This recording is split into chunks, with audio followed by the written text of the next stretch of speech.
Bonjour à toutes et à tous et bienvenue sur corsematin.com pour cet essai moteur du mois d'octobre.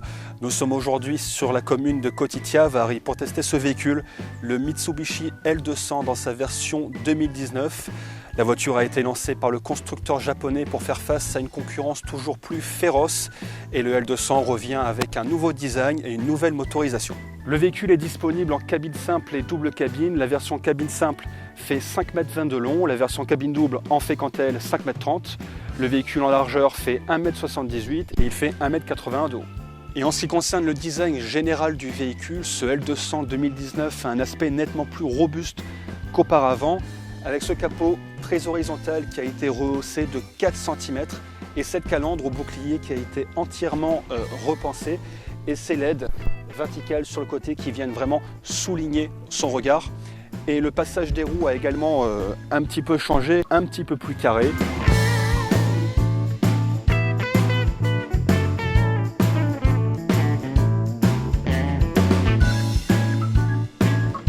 Et en ce qui concerne la taille de la benne à l'arrière, elle est de 2,2 m² en cabine double, elle sera de 2,7 m² en cabine simple et le véhicule a plus d'1 tonne de charge utile. Ce L200 est un utilitaire mais il fait également office de véhicule de loisirs. À l'arrière,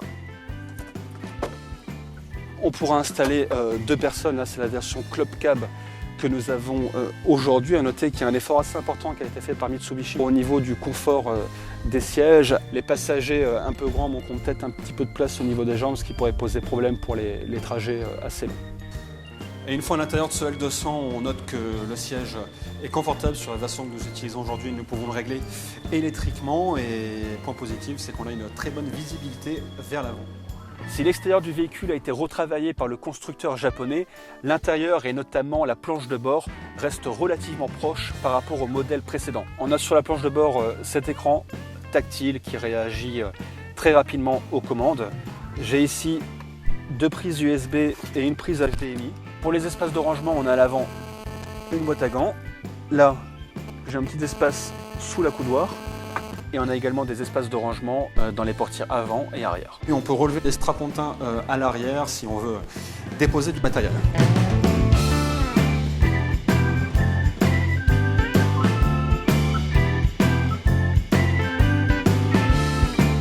Alors la motorisation a changé d'une génération à l'autre. On est passé d'un 2,4 litres 4 cylindres de 180 chevaux à un 2,2 litres, toujours 4 cylindres, mais cette fois de 150 chevaux.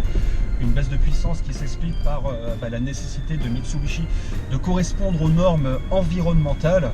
Donc alors certes, il y a eu une baisse de puissance, mais néanmoins ce moteur se montre suffisant pour la voiture. Et en ce qui concerne vraiment la maniabilité du véhicule, malgré sa taille et malgré son poids, il réagit assez vivement aux commandes du pilote. Et on dispose de plusieurs modes de conduite, 2 roues motrices, 4 roues motrices, 4 roues motrices vitesse courte et 4 roues motrices différentiel bloqué.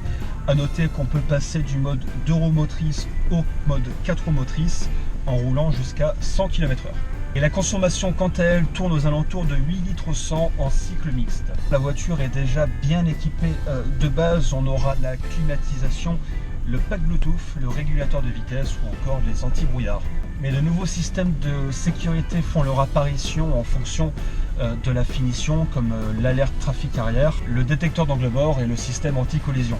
Et ces options de sécurité s'ajoutent à celles qui étaient déjà présentes sur le précédent L200, comme l'avertisseur de changement de voie, l'aide au démarrage en côte ou encore l'aide au freinage.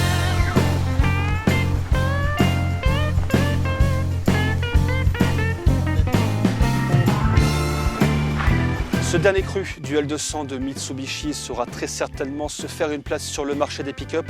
Tout d'abord grâce à son design qui a été repensé et qui lui donne vraiment une véritable identité. Et sa motorisation, même si elle est passée de 180 à 150 chevaux, lui permet quand même d'être un très bon utilitaire, d'avoir un très bon comportement hors des sentiers battus. On notera également la présence d'équipements de série assez nombreux, ce qui est toujours un point positif. L'entrée de gamme est proposée au tarif de 30 790 €, tandis que la version que nous avons testée aujourd'hui, qui est en finition InStyle, elle est quant à elle à 35 990 €. Et c'est la fin de cet essai moteur, merci à vous de l'avoir regardé. Merci à la concession Rognoni à Ajaccio de nous avoir permis de le réaliser. Vous pouvez retrouver la version complète dans le supplément moteur de Corse Matin. Quant à nous, nous nous retrouvons très prochainement pour un nouveau numéro.